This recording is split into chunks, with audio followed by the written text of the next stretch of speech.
సాయిరామ్. సాయి ఈశ్వరాయ విద్మహే సత్యదేవాయ ధీమహి తన్నో సర్వప్రచోదయాత్. సాయి ఈశ్వరాయ విద్మహే సత్యదేవాయ ధీమహి తన్నో సర్వప్రచోదయాత్. సాయి ఈశ్వరాయ విద్మహే సత్యదేవాయ ధీమహి తన్నో సర్వప్రచోదయాత్. సాయిరామ్. మనం రోజు ఒక్క శ్లోకం చెప్పుకుంటూ ఆ భగవంతుని ఆశీస్సులతో ఇది నాతో చెప్పబడుతుంది. నేను మాత్రం చెప్పటం లేదు. ఇది అంతా ఆ భగవంతుని ఆశీస్సులతోనే జరుగుతున్నది. అయితే ఈరోజు మనం నిన్న 13వ శ్లోకం నేర్చుకున్నాము. 14వ శ్లోకం. 13 శ్లోకంలో ఏంటంటున్నాడు? చతుర్వర్ణం మయా సృష్టం గుణకర్మ విభాగ సహా తస్య కర్తారమపి మాం విద్య కర్తారం అవ్యయం అనేసి ఈ వర్ణాల గురించి ఆయన చెప్పాడు. బ్రాహ్మణ క్షత్రియ వైశ్య శూద్రులు 4 వర్ణాలుగా నేను విభజించి వాళ్ళ తాలూకా గుణకర్మలు అనుసరించి వారి ప్లేసుల్లో నేను ఉంచాను. ఇదంతాను ఇలా నేను సృష్టించాను. ఈ వర్ణాలు కానీ లేకపోతే సృష్టికి మరి ఫలితం ఉండదు. ఎవరి పనులు వాళ్ళు చేస్తూ ఉండాలి. అన్ని పనులు చేస్తున్నారు. అంటే ఇప్పుడు డిపార్ట్మెంట్లో ఎలా అయితే డిపార్ట్మెంట్ వైజ్ ఒక్కొక్కటి విడివిడిగా ఒక్కొక్క భాగాలు ఉన్నాయో అలాగే ఈ వర్ణాలు కూడా ఒక్కొక్క భాగాలై ఉన్నాయి. అలా అయితేనే సంస్థ నడుస్తుంది. లేకపోతే ఈ సృష్టికర్మ కూడా ఈ రొటేషన్లో ఉండదు అనేసి ఆయన చెప్పాడు. నేను ఓన్లీ సృష్టించాను, ఈ ప్రకృతిని సృష్టించాను. వాళ్ళకి ఏంటి కావాలో నేను చూశాను. వాళ్ళు కర్మానుసారం వాళ్ళు రొటేషన్ అవుతూనే ఉంటారు. మంచిగా ఉంటే మంచిగా ఉంటారు, చెడ్డగా ఉంటే చెడ్డగా ఉంటారు. దీనికి నేను బాధ్యతను కాను అనేసి ఆయన ఇది చెప్పడం జరిగింది. అయితే ఈరోజు 14వ శ్లోకం. నమాం కర్మాణి 14వ శ్లోకంలో ఏంటంటే నమాం కర్మాణి లిపంతి నమే కర్మఫలే స్పృహ. నమాం కర్మాణి లిపంతి నమే కర్మఫలే స్పృహ ఇతి మాం యో బిజానాతి కర్మవిన్నస భజ్యతే అంటే బంధింపబడును. నా మాం కర్మాని లిపంతి అంటే ఇవి నాకు అంటవు అని ఆయన చెప్తున్నాడు. ఏంటంటున్నాడు? నాకు నమాం కర్మాని లిపంతి నమే కర్మఫలే స్పృహ అంటే నాకు కర్మఫల శక్తి మాత్రం ఈ కర్మల ఫలం నాకు అవసరం లేదు. అంటే నాకు ఆ ఫలం ఏమి అంటదు. ఆ కర్మలు కూడా నన్ను అంటావు. నా తత్వాన్ని ఎవరైతే తెలుసుకుంటారో వాళ్ళు కర్మ బంధము నుంచి బయటకు వస్తారు అనేసి వస్తారు. ఇతిమాం యో బిజినాతి అంటే ఎవరైతే ఇది తెలుసుకుంటారో కర్మ బిర్నస బధ్యతే అంటే వాళ్ళు ఈ కర్మల చేత బంధింపబడరు. వాళ్ళు దీనికి బంధించి ఉండరు. దీనికి బంధించడం వల్ల ఏంటి ఉపయోగం ఏంటి? ఈ కర్మలు అలా నడుస్తూనే ఉంటాయి. నువ్వు ఈ జన్మెత్తావు, కర్మలు చేస్తున్నావు. ఈ కర్మలు ఏవైతే ఉన్నాయో పూర్వజన్మ సుకృతంతో నీకు వచ్చిన కర్మలు నువ్వు చెయ్యక తప్పదు. ఇన్కేస్ ఈ జన్మలో ఈ కర్మలే కాక వేరే కర్మలను నువ్వు అనుభవించినట్టయితే ఆ కర్మలకి మళ్ళీ దానికి అది ఫార్వర్డ్ అవుతూనే ఉంటుంది. It is up to you only. It is not my responsibility. ఈ రెస్పాన్సిబిలిటీ అది నీదే. నువ్వు ఇది తెలుసుకో. ఇది నువ్వు తెలుసుకున్నట్టయితేనే నీ కర్మలు మంచి కర్మలు నువ్వు చేయగలవు. సత్కర్మలు చెయ్యాలి అంటే you must know what is what.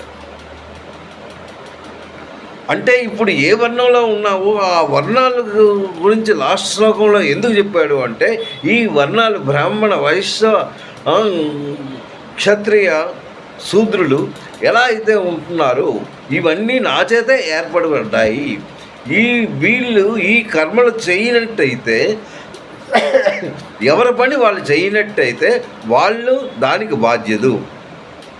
అందు గురించి అర్జున, నీ కర్మ నువ్వు క్షత్రియ వంశంలో నువ్వు పుట్టావు కనుక, నువ్వు క్షత్రియుడిగా ఉన్నావు కనుక నీ కర్మ నువ్వు చేయక తప్పదు. కర్మ అంటే చాలా ఉత్తమమైనది. ఆ కర్మ నువ్వు చేయక తప్పదు. ఇది వర్ణాల గురించి చెప్తూ, నువ్వు క్షత్రియ వంశంలో పుట్టావు కనుక నువ్వు కంపల్సరీ ఇది చెయ్యాలి అనేసి ఆయన నొక్కు చెప్తున్నాడు. నమాం కర్మాన్ని లిపంతి నమే కర్మఫలే స్పృహ. అంటే కర్మఫలమునందు స్పృహ, నాకు ఆసక్తి లేదు. నేను మానవుడిగా జన్మించాను, కర్మలు చేస్తూ ఉంటాను, కానీ ఆ కర్మ తాలూకా ఫలితం నాకు అవసరం లేదు. నాకు ఆ కర్మ తాలూకా ఫలం నాకు అంటదు. ఎందుకు అంటే నేను ఈ 3 లోకాలకి సృష్టించిన వాడిని నేనే భగవంతుడిని అనేసి అక్కడ తన మట్టుకు తనకు చెప్తూ, నేను చేసిన పనేంటి అంటే, నేను ఎందుకు ఇలా చేస్తున్నాను అంటే, లోక సమస్త సుఖనోభవంతో అందరూ హ్యాపీగా ఉండాలి, అందరూ చక్కగా ఉండాలి, లోక కళ్యాణం గురించే నేను చెప్తున్నాను. ఈ విషయం ఓన్లీ లోక కళ్యాణం గురించే. మీ అందరూ ఆనందంగా ఉండాలి, మీ అందరూ సుఖంగా ఉండాలి. ఇది ఈ సృష్టికర్తని ఏదైతే నేను ఉన్నాదో దాన్ని మీరు అర్థం చేసుకుంటూ మంచి కర్మలు చేస్తూ మంచిగా భావిస్తూ మళ్ళీ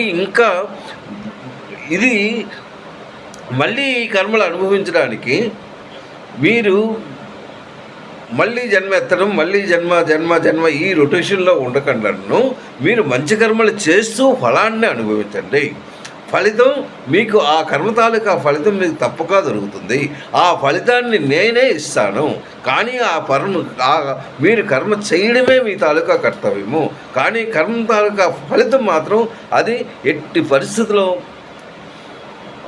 అది నీ ఇష్టంగా జరగదు. ఆ కర్మఫలం అది నేను ఎప్పుడు ఇవ్వాలి, ఏంటి ఇవ్వాలి అన్నది నేను తెలుసుకుంటాను. అది నాకు తెలుసు, అది నేనే అన్నీ చేయగలను. అందు గురించి మీకు ఈ వర్ణానుసారంగా ఎప్పుడైతే మీరు జన్మనెత్తారో ఆ వర్ణం తాలూకా కర్మను బట్టి పూర్వజన్మ సుకృతంతో మీరు ఈ జన్మ ఎత్తారు కనుక ఈ జన్మలో మంచి కర్మలు చేస్తూ మళ్ళీ మీకు జన్మ రాకుండాను అది మీలో ఉన్నది.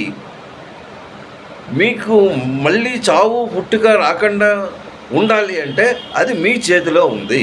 మీరు మంచిగా ప్రవర్తించినట్టయితే, భగవన్ నామస్మరణతో మీరు చక్కగా మీరు జీవించినట్టయితే, శాస్త్రయుక్తంగా ఏదైతే ఉందో ఆ శాస్త్రయుక్తంగా మీరు నడుచుకున్నట్టయితే, ఆ తర్వాత మీ తాలూకా బుద్ధిని, జ్ఞానాన్ని ఇవన్నీ ఉపయోగిస్తూ ఏ పని చేసినా దాని తాలూకా ఫలితాన్ని ఆశించకుండా చక్కగా మీ కర్మను మీరు నిర్వర్తించండి అనేసి ఆయన నొక్కి ఆయన చెప్తున్నాడు. ఏంటంటున్నాడు? నమాం అంటే నన్ను, మాం అంటే నన్ను, కర్మాని లిపంతి అంటే అంటావు, నమే కర్మఫలే స్పృహ, ఈ కర్మఫలమునందు నాకు ఎటువంటి ఆసక్తి లేదు. నమాం కర్మాని లిపంతి నమే కర్మఫలే స్పృహ, ఆసక్తి మాత్రం ఈ కర్మ ఫలాల యందు ఆసక్తి మాత్రం నాకు లేదు. ఇది మాం నన్ను అభిజనాతి, నన్ను తెలుసుకోండి మీరు. కర్మ భిన్నాస బాధ్యతే, ఈ కర్మలు ఏవైతే ఉన్నాయో ఈ కర్మలు నాకు ఏమీ బంధింపబడవు. ఇవన్నీ నేను సృష్టించినవే. నేను ఎందుకు సృష్టించాను అంటే మీ తాలూకా మంచి గురించి. మీకు జన్మనెత్తిన తర్వాత మీ జన్మని సార్థకం చేసుకున్నట్టయితే మీకు చాలా ఉపయోగపడుతుంది.